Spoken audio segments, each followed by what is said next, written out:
समय साक्षी के आज के अंक में महाराणा प्रताप की कहानी, जिन्होंने कभी स्वीकार नहीं की अकबर की अधीनता।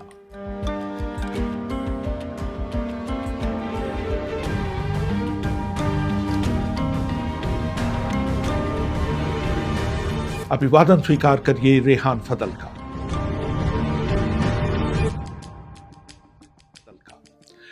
किस्सा मशहूर है कि गोगुंडा के किले में जब मेवाड़ के राजा और महाराणा प्रताप के पिता महाराणा उदय सिंह द्वितीय का अंतिम संस्कार हो रहा था, राजकुमार प्रताप ने घुटनों के बल झुककर जमीन की मिट्टी का तिलक अपने माथे पर किया था और एक चुटकी मिट्टी को एक कपड़े में बांधकर अपनी पगड़ी के एक कोने में खोस लिया था।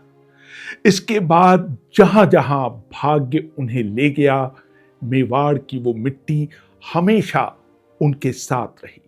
दरअसल राजकुमार प्रताप को अपने पिता का उत्तराधिकारी होना चाहिए था, क्योंकि वो उनके सबसे बड़े और काबिल बेटे थे। लेकिन मरने से पहले राणा उदय सिंह ने प्रताप के सौतेले भाई और अपनी सबसे प्रिय रानी भटियानी के बेटे जगमाल को अपना उत्तराधिकारी चुना था। राजकुमार प्रताप ने गद्दी के लिए अपने सौतेले भाई से लड़ाई लड़ने के बजाय चुपचाप मेवाड़ छोड़ने का फैसला किया था। लेकिन यह स्थिति बहुत दिनों तक नहीं रह पाई थी। केसरी सिंह महाराणा प्रताप की जीवनी Maharana Pratap the hero of Haldi Ghati में लिखते हैं, एक दिन मेवाड़ के प्रधानमंत्री और ग्वालियर के पूर्व राजकुमार राजा राम शाह मिलकर उस जगह पर गए जहां जगमाल गद्दी पर बैठे हुए थे। उन्होंने उनकी बांह पकड़कर उन्हें जबरदस्ती गद्दी से उतारा और कहा कि महाराज, आपसे गलती हुई है, ये जगह आपके बड़े भाई के लिए है। ये कहकर उन्होंने महाराणा प्रताप को अपनी तलवार के घेरे में लिया और उन्हें मेवाड़ का राजा घोषित कर दिया। राणा प्रताप का राज्याभिषेक होली से कुछ घंटे पहले 28 फरवरी 1572 को हुआ। इस अपमान से खिन्न जगमाल अकबर के दरबार में जा पहुंचे। मेवाड़ के राज परिवार में पड़ी इस दरार से मन ही मन खुश होते हुए अकबर ने जगमाल की बात सुनी और उन्हें जहाजपुर की जागीर तोहफे में दे दी। प्रताप को जो राज्य मिला उसकी स्थिति बहुत अच्छी नहीं थी। उसकी राजधानी चित्तौड़ और राज्य का उपजाऊ उत्तर पूर्वी हिस्सा मुगलों के कब्जे में था और मुगल राज्य के बाकी हिस्से पर भी कब्जा करने की योजना बना रहे थे। कर्नल जेम्स टॉड अपनी किताब annuls and antiquities of Rajasthan में लिखते हैं, प्रताप एक नामी घराने के राजा तो बन गए, लेकिन उनके पास न तो राजधानी थी और न ही संसाधन। कई मुश्किलों के कारण हर जगह मायूसी का माहौल था। प्रताप के सामने सबसे बड़ी चुनौती थी हाथ से निकल गए चित्तौड़ पर दोबारा नियंत्रण करना और अपने खोए हुए सम्मान को वापस पाना। महाराणा प्रताप ने अपने सिपहसालारों को जमा किया और उस समय की परिस्थितियों को देखते हुए शासन के तरीके में कई बदलाव किए। प्रताप के मेवाड़ का शासन संभालने तक कई राजपूत राज परिवार, जिसमें आमेर, बीकानेर, जैसलमेर और सिरोही शामिल थे, अकबर का वर्चस्व स्वीकार कर चुके थे। अकबर ने उनको दो विकल्प दिए थे, या तो वो उसकी अधीनता स्वीकार करें या फिर उसकी सैनिक शक्ति का मुकाबला करें। 1572 से 1575 के बीच अकबर ने महाराणा प्रताप के पास अपने 4 दूत भेजे। सबसे पहले जलाल खां कोरछी ने अकबर के संदेशवाहक के तौर पर प्रताप से मुलाकात की। उन्होंने नवंबर 1572 को अहमदाबाद जाकर अकबर को बताया कि सारे हथकंडे अपनाने के बावजूद वो प्रताप को अकबर की अधीनता स्वीकार करने के लिए नहीं मना पाए। इसके बाद अकबर ने अपने 3 और दूत महाराणा प्रताप के पास भेजे। वो थे आमेर के राजकुमार मान सिंह के पिता राजा भगवंत सिंह, जिनकी बहन अकबर से ब्याही थी, और राजा टोडरमल। जेम्स टॉड ने मान सिंह और महाराणा प्रताप की प्रस्तावित मुलाकात का विस्तृत वर्णन अपनी किताब में किया है। वो लिखते हैं, मान सिंह राणा प्रताप से मिलने उदय सागर झील के किनारे जा पहुंचे। उनके सम्मान में भव्य भोज का आयोजन किया गया था और प्रताप के बेटे अमर सिंह को उनका स्वागत करने की जिम्मेदारी दी गई थी। प्रताप पेट में दर्द का बहाना बनाकर इस भोज में शामिल नहीं हुए। मान सिंह ने इसका बुरा माना और कहा कि वो तब तक एक कौर भी नहीं खाएंगे जब तक प्रताप खुद उनके सामने थाली न रखें। प्रताप ने इनकार करते हुए कहा कि वो उस राजपूत के साथ खाना नहीं खा सकते जिसने अपने यहाँ की महिला की एक तुर्क से शादी कर दी हो। इस पर मान सिंह ने जवाब दिया कि तुम जैसे लोगों के सम्मान की रक्षा के लिए हमने अपनी बेटियां और बहनें तुर्कों को दे दी। अगर तुम विपत्तियों के बीच ही रहना चाहते हो तो ये तुम्हारी मर्जी है। इसके बाद मान सिंह अपने घोड़े पर सवार हुए। तब तक राणा प्रताप बाहर आ गए थे। उनसे मान सिंह ने कहा, अगर मैंने तुम्हारे गर्व को चूर नहीं किया तो मेरा नाम मान सिंह नहीं है। ये कहानी अकबर को पूरे विस्तार से बताई गई। अकबर ये सुनकर बहुत अधिक खिन्न हो गए, लेकिन एक और इतिहासकार सतीश चंद्रा का मानना है कि ये कहानी सच नहीं है। वो अपनी किताब हिस्ट्री ऑफ मेडिवल इंडिया में लिखते हैं, ये कहानी कि राणा प्रताप ने मान सिंह का अपमान किया था ऐतिहासिक सत्य नहीं है। राणा हमेशा अपने शिष्ट व्यवहार के लिए मशहूर रहे, यहां तक कि अपने विरोधियों के प्रति भी। मान सिंह के बाद भी अकबर ने अपने कई दूत राणा प्रताप के पास भेजे। एक समय ऐसा लगा भी कि राणा समझौते के लिए तैयार हो गए।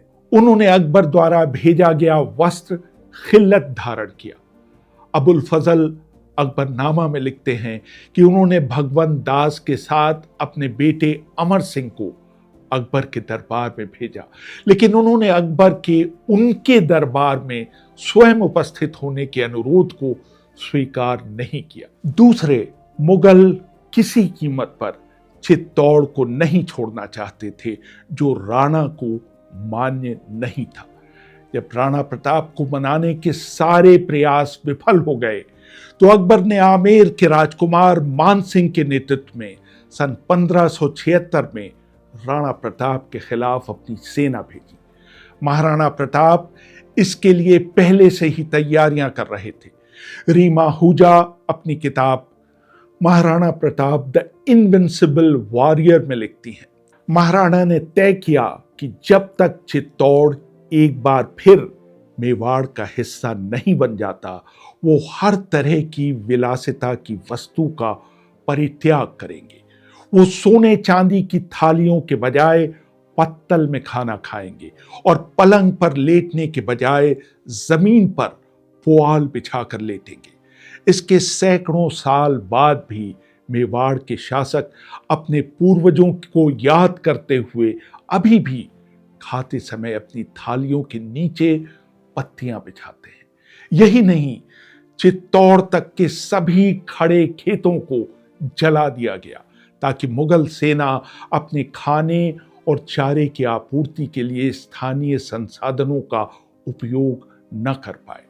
टॉड ने लिखा, पूरे रेगिस्तान में सन्नाटा बिसर गया। मक्का के खेतों की जगह जंगली घास ने ले ली और सड़कें कांटेदार बबूल के पेड़ों से भर गईं और जंगली जानवर लोगों के घरों में अपना ठिकाना बनाने लगे। मान सिंह ने 3 अप्रैल को 5000 सैनिकों के साथ अजमेर से कूच किया और जल्द ही मंडलगढ़ पहुंच गए। प्रोफेसर GN शर्मा के अनुसार महाराणा प्रताप की सेना में 3000 सैनिक थे। मान सिंह ने अपनी सेना को 5 हिस्सों में बांटा था। हाथी पर बैठे हुए मान सिंह बीचों बीच में थे। मुगल सेना के दाहिने हिस्से की कमान सैयद अहमद खां के हाथों में थी, जबकि बाएं हिस्से की कमान गाजी खां बदख्शानी ने संभाल रखी थी। रिजर्व सैनिकों का नेतृत्व मेहतर खां कर रहे थे। महाराणा प्रताप की सेना की तरफ से अफगान योद्धा हाकिम खां सूर, किशन दास चंदावत और भीम सिंह डोडिया जैसे जांबाज लड़ रहे थे। प्रताप अपने सफेद रंग के घोड़े चेतक पर सवार होकर सेना के बीचों बीच थे। उनके पीछे उनके मंत्री भामाशाह और उनके भाई ताराचंद थे। सबसे पहले रास्ता साफ करने के लिए महाराणा ने अपने मशहूर हाथी लूना को आगे किया। लूना ने मुगल खेमे में तबाही मचा दी। मानसिंह की सेना ने उसका मुकाबला करने के लिए अपने हाथी गजमुक्त को भेजा। मानसिंह का हाथी घायल होकर मैदान छोड़ने ही वाला था कि लूना के महावत को गोली लग गई।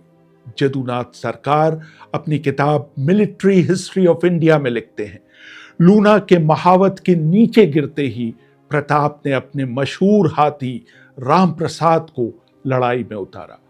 मुगलों ने उसका सामना करने के लिए अपने 2 हाथी गजराज और रणमदर को आगे किया, लेकिन राम प्रसाद इन दोनों हाथियों पर भारी पड़ने लगा। लेकिन तभी राम प्रसाद के महावत को एक तीर आकर लगा और वो नीचे गिर पड़ा। तभी मानसिंह के हाथियों का फौजदार हुसैन खां बहुत फुर्ती दिखाते हुए अपने हाथी की पीठ से राम प्रसाद की पीठ पर कूद गया। वो उसे लड़ाई के मैदान से दूर ले गया। बाद में इस हाथी को एक युद्ध ट्रॉफी के तौर पर अकबर के सामने पेश किया गया। लड़ाई की शुरुआत में प्रताप के सैनिक मानसिंह के सैनिकों पर भारी पड़ रहे थे, क्योंकि उन्हें हल्दी घाटी के धरातल का बेहतर अंदाजा था। केसरी सिंह लिखते हैं, महाराणा प्रताप अपने घोड़े चेतक पर बहुत तेजी से बढ़ रहे थे।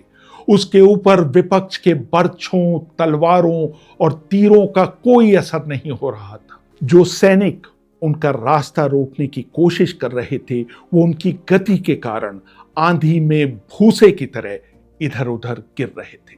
हालात बिगड़ते देख मुगल कमांडर मेहतर खां ने अफवाह फैला दी कि अकबर खुद इस लड़ाई में भाग लेने वहां पहुंच रहे हैं। अकबर इस लड़ाई में कहीं भी मौजूद नहीं थे, लेकिन उनके लड़ाई में उतरने की खबर ने मानसिंह के सैनिकों के मनोबल को बढ़ा दिया। अचानक राणा प्रताप ने अपने एक सिपहसालार डोडिया भीम का जयघोष सुना, जो कुछ दूर पर एक हाथी को घेरने की कोशिश कर रहा था, जिस पर अकबर के सेनापति मान सिंह सवार थे। जब राणा प्रताप की नजर उन पर पड़ी तो उन्होंने मान सिंह के ऊपर अपना भाला फेंका। रीमा हुजा लिखती है, राणा प्रताप का भाला मान सिंह को न लगकर उसके महावत के शरीर को चीर गया। उसी समय मान सिंह के हाथी की सूंड में लगी तलवार ने प्रताप के घोड़े चेतक की टांगों को बुरी तरह से घायल कर दिया। मान सिंह को खतरे में देखकर मुगल सैनिकों ने राणा प्रताप पर हमला बोला और उन्हें घेर लिया। राणा प्रताप के सिपहसालारों ने उनसे अनुरोध किया कि वो रणभूमि छोड़कर सुरक्षित जगह पर चले जाएं। अकबर के खिलाफ युद्ध जारी रखने के लिए उनका जीवित रहना जरूरी है। हालांकि महाराणा प्रताप के स्वभाव में नहीं था कि वो अपनी जान बचाने के लिए लड़ाई के बीच युद्ध का मैदान छोड़ दें, लेकिन अपने सिपहसालारों के अनुरोध पर वो एक तरह की टैक्टिकल रिट्रीट के लिए राजी हो गए। रीमा हुजा अपनी किताब the emperor's general the life and times of Raja Man Singh में लिखती है, लड़ाई के बीचों बीच बड़ी सदरी के प्रमुख मानसिंह झाला ने महाराणा की जगह ले ली। उनके हाथ में मेवाड़ का गहरे लाल रंग का राजकीय चिन्ह और मेवाड़ का राजकीय छत्र भी था, जो दूर से दिखाई दे रहा था। वो दुश्मन को बेवकूफ बनाने में कामयाब हो गए कि राणा अब भी युद्ध के मैदान में मौजूद है। यहां इतिहास ने अपने आप को दोहराया। मानसिंह झाला के पूर्वज राजा उज्जा झाला ने इसी तरह 1527 में खनवा की लड़ाई में प्रताप के दादा राणा सांगा की जान बचाई थी, जब वो गंभीर रूप से घायल हो गए थे। गंभीर रूप से घायल महाराणा प्रताप का घोड़ा चेतक उन्हें हवा की तेजी से अपनी पीठ पर बैठाकर युद्ध क्षेत्र से बाहर ले आया। हल्दी घाटी से 3 किलोमीटर दूर एक गांव बलिया में उसकी टांगें जवाब दे गईं और वो जमीन पर गिर पड़ा। केसरी सिंह लिखते हैं, इससे पहले प्रताप ने महसूस किया कि चेतक लंगड़ा कर चल रहा है। वो घोड़े से तुरंत उतरकर उसकी लगाम पकड़े हुए उसे छोटे शिवालय की तरफ ले गए। वहां पर उन्होंने चेतक के आवरण को हटाया। चेतक जमीन पर गिरा और वहीं उसने दम तोड़ दिया। प्रताप के लिए चेतक की मौत एक बहुत बड़ा सदमा थी। उन्होंने बाद में उसी जगह पर उसका स्मारक बनवाया जो आज भी मौजूद है। मुगल इतिहासकार अबुल फजल और निजामुद्दीन का मानना है कि इस लड़ाई में मुगल सेना के 150 सैनिक और मेवाड़ की सेना के करीब 500 सैनिक मारे गए। लड़ाई के बाद दोनों पक्षों ने विजय का दावा किया। मेवाड़ ने इसलिए क्योंकि उन्होंने हथियार नहीं डाले और मुगलों ने इसलिए कि वो आखिर तक लड़ाई के मैदान में डटे रहे।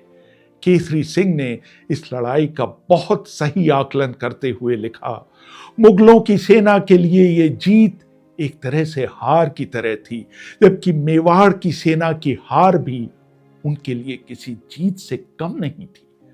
हल्दी घाटी की लड़ाई से ही इस कहानी का अंत नहीं हुआ। अगले कई सालों तक मुगलों ने राणा प्रताप के खिलाफ कई अभियान छेड़े, लेकिन वो उनका बाल बांका नहीं कर पाए। हल्दी घाटी की लड़ाई के एक दिन बाद मुगल सेना ने गोगुंडा के किले पर कब्जा कर लिया।